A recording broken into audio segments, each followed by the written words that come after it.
अखिल भारतीय जाट आरक्षण संघर्ष समिति द्वारा आज पानीपत में प्रेस कॉन्फ्रेंस की गई।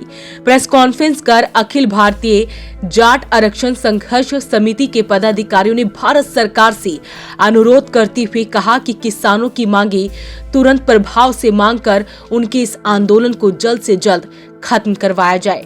उनका कहना है कि जब सरकार ने एमएसपी की गारंटी दे रखी है तो इसको कानूनी दर्जा देकर लागू करे कि कोई व्यापारी या अन्य एजेंसी किसान की फसल को एमएसपी से नीचे ना खरीदे।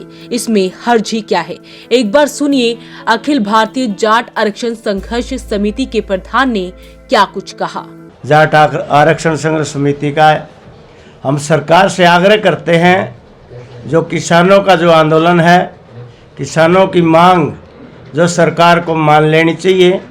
और जब आदरणीय प्रधानमंत्री ने गारंटी दी है एमएसपी की, उस गारंटी को पूरा करें और उस गारंटी को कानूनी अमली जामा पहना करके सारी फसलों की खरीद एमएसपी पे हो।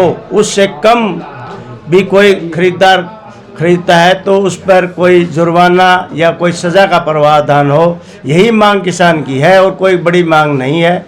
वो कह रहे हैं एमएसपी तो है, एमएसपी रहेगा नहीं, कानूनी जो है अमली जामा जो पहनाना चाहिए। क्योंकि हमारी फसल को मान लिया बाजरे की खरीद है, 100 आदमियों में से 10 का खरीद लिया, 90 को छोड़ दिया। कपास का भी इसी तरह से है, एक गेहूँ और चावल का है, बाकी को छोड़ करके सभी पर एमएसपी नहीं है। जबकि 23 फसलों पर एमएसपी घोषित है, दूसरे स्टेटों में तो ना के बराबर ही है। तो हमारी यही पुरजोर मांग है कि किसान को एमएसपी पर की जो गारंटी प्रधानमंत्री ने दे वो अपनी गारंटी पूरी करे। और गारंटी तभी पूरी होगी जब इसको कानूनी अमली जामा पहनाया जाएगा। दूसरी बात, हम एक बात कहते हैं, ये किसान ही है जिसने कोरोना काल में इस देश की जीडीपी को 3.4 पर रखा, जबकि उद्योग धंधे पूरी तरह से बंद हो चुके थे। इसने अपनी जान पे खेल के अपनी फसल को पूरा तरह से तैयार करके एक बम्पर जो है फसल जो है अनाज जो है सरकार को दिया, जिससे सरकार की जीडीपी 3.4 पर रही। और सरकार से दोबारा यही मांग करते हैं भी, ज़्यादा जो भी मांग इनकी है कोई बड़ी मांग भी नहीं है। मैं सरकार से ये बात और पूछना चाहता हूँ, क्या कारपोरेट घराने कभी किसी जंतर मंतर पर, कभी किसी सड़क पर कोई आंदोलन किया? जबकि पिछले 10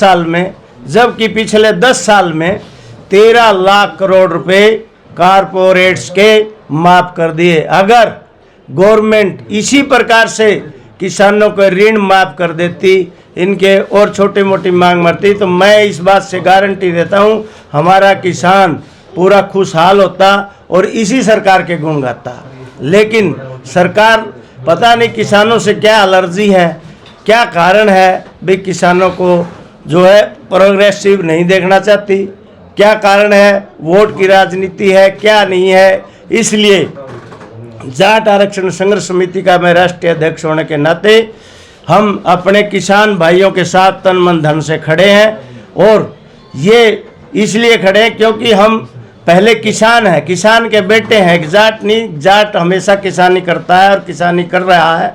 तो हम यही सरकार से दोबारा फिर आग्रह करते हैं कि इस आंदोलन को ख़त्म करके हमारे प्रदेश में और दूसरे प्रदेशों में एक आंदोलन ख़त्म होने से सद्भावना बनेगी, सद्भावना बढ़ेगी और इसको यहीं रोका जाना चाहिए। इनों की मांग पूरी होनी चाहिए, न कि इनके साथ आपस में तनाव का जो है किसी प्रकार। दूसरी बात कहते हैं लोग, किसान बार बार सड़कों पर आता है, किसान को कोई ज़रूरत नहीं है सड़क पर आने के लिए। जब कोई चीज़ उसकी मांग नहीं मांगनी जाती तो तब ही किसान सड़कों पर आता है। उसने गाड़ी खाने का या गोली खाने का या लाठी खाने का कोई शौक़ नहीं है, लेकिन मजबूरन जो है उसको सड़कों पर आना पड़ता है। और हम ही दोबारा फिर यही सरकार से अनुरोध करते हैं कि हमारे किसान भाइयों की जो है मांग जो है वो पूरी करे।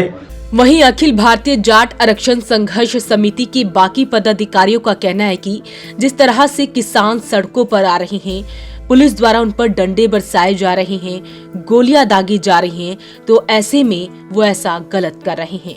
उनका कहना है कि किसानों ने अपनी मांगों को लेकर ये आंदोलन करा है, तो ऐसे में सरकार को चाहिए कि किसानों की हर एक मांग को मानना चाहिए। एक बार सुनिए बाकी पदाधिकारियों ने क्या कुछ कहा। क्या मांग है किसान की? छोटी सी मांग है कि हमें एमएसपी दे दो, हमारी फसल की गारंटी दे दो। और ये मांग अब से नहीं, इसके वायदे किए जा चुके हैं, लेकिन उसके बाद भी इसको रोका नहीं जा रहा, इसको कंट्रोल नहीं किया गया इस पे, या हमारी किसी शर्त को पूरा नहीं किया गया। इसलिए दोबारा जब कोविड के बाद किसान रोड पर बैठा था, दिल्ली के चारों तरफ रोडों पर पड़े थे, उस टाइम वायदा किया था, कहते थे मोदी जी की गारंटी है, वो तो गारंटी फेल होगी। इससे लगता है कि आज तक मोदी की कोई गारंटी पास ही नहीं हुई। कोई कानून ऐसा जो मोदी ने अपना वायदा करके निभाया हो, तो आगे आखिर तुम्हें पत्रकार भाइयों ने ये कहा कि ये इतनी हजार झूठ बोल चुका है, एक एक लाइन में, एक एक लेक्चर में इसकी झूठ निकालते हैं, पत्रकार ही निकालते हैं, हमारे पास भी पढ़ते हैं, हम तो पास में नहीं होते। हम बिल्कुल साथ हैं। अभी आप देख के आए हो बॉर्डर पे सारा, ये आप तो एक आज आपको सैंपल दिया है, उदाहरण दिया है, ये सब बंद हो जाएंगे, वरना 2 दिन के बाद हरियाणा कभी ना पीछे रहा ना पीछे रहेंगे हरियाणा के किसान। हरियाणा, पंजाब, राजस्थान, मध्य प्रदेश, जहाँ भी आप कहोगे किसान एक है। किसान में कोई कौम नहीं, कोई जाट नहीं, कोई सरदार नहीं, किसान एक है और ये बिल्कुल साथ रहेंगे। अभी तो 3 ही दिन हुए चले हुए, हम यहाँ पे 15 दिन, 20 दिन, 2 महीने भी बैठ जाएंगे। देखते हैं हरियाणा गृह मंत्री, सेंटर का गृह मंत्री कैसे रोकते हैं इनको, कब तक रोकेंगे, हमें कोई नहीं फर्क पड़ता। अभी शंभू बॉर्डर पे एक किसान की मौत हो गई है, तो इसके लिए कौन जिम्मेदार है? सरकार काम करवा रही है। हाई कोर्ट से ऑर्डर हो चुका है किसी को ना रोका जाए, ठीक है। हाई कोर्ट को नहीं मानते, हरियाणा सरकार नहीं मानती, हरियाणा सरकार को पता कुछ नहीं, अनपढ़ लोग भर्ती कर रखे हैं। आईएएस आईपीएस बैठे हैं रोड के ऊपर लठ लेके खड़े हैं और वो ऊपर से ऑर्डर पास कर रहे हैं। अनपढ़ लोग 10वीं पास, 8वीं पास, वो कहते हैं अगर बॉर्डर पे तो पाकिस्तान बना दिया इन्होंने। पाकिस्तान तो तुमने बनवाया है, तुम पार्टीशन चाहते हो, गलत तुम कर रहे हो और इल्जाम किसान पे लगाते हैं। किसान ना गलत है ना होगा, किसान ने सदा देश को प्रोस्पेरिटी दी है। आप हिसाब लगाओ, जब से किसान को थोड़ी सी मंडियां मिली हैं हरियाणा पंजाब में, आज ये इलाका कहाँ है। और जहाँ पे आज मंडियां नहीं है, जहाँ पे कोई एमएसपी नहीं है, बिहार का 5 एकड़ का किसान हरियाणा के 3 एकड़ के किसान के यहाँ के काम करता है। क्यों? कि उसको वहाँ पे उसका पूरा फायदा नहीं मिलता। कार तो सरकार है ही नहीं, कहाँ सरकार है? पीयूष गोयल, मुंडा, उन्हें क्या पता खेती क्या होती है, उन्हें क्या पता गेहूं कैसे पैदा होगा। उनको उनके बच्चों ने गेहूं नहीं देखा। अरे उनको भेजो जो किसान हैं तुम्हारे सेंट्रल गवर्नमेंट में, उनको भेजते नहीं, वो 2 मिनट में फैसला करते। पीछे क्या है, एक नरेंद्र कश्यप जी आए थे, तोमर सॉरी, उनको क्या पता था? जिन घरों के बच्चों ने नहीं देखा, खेत में जाके जिन मंत्रियों ने नहीं देखा, उनको क्या पता? किसान का दुख दर्द किसान ही समझेगा और किसान के साथ इस सरकार को सोचना पड़ेगा और एमएसपी देनी पड़ेगी विद गारंटी। कहते हैं एमएसपी मिल गई हमें, अब एमएसपी मिल चुकी है, ठहरो जी ठहरो, तो आगे वाली सरकार देगी, जिनके मैनिफेस्टो आ चुके हैं। किसान उसके साथ जाएगा जहां से एमएसपी मिलेगी। अब सोचना सरकार का काम है। प्रेस कॉन्फ्रेंस कर अखिल भारतीय जाट आरक्षण संघर्ष समिति द्वारा भारत सरकार से आग्रह करते हुए अनुरोध किया गया कि किसानों की समस्या का जल्द से जल्द हल करें। वॉइस ऑफ पानीपत के लिए सूरज शर्मा के साथ कुलवंत सिंह की रिपोर्ट।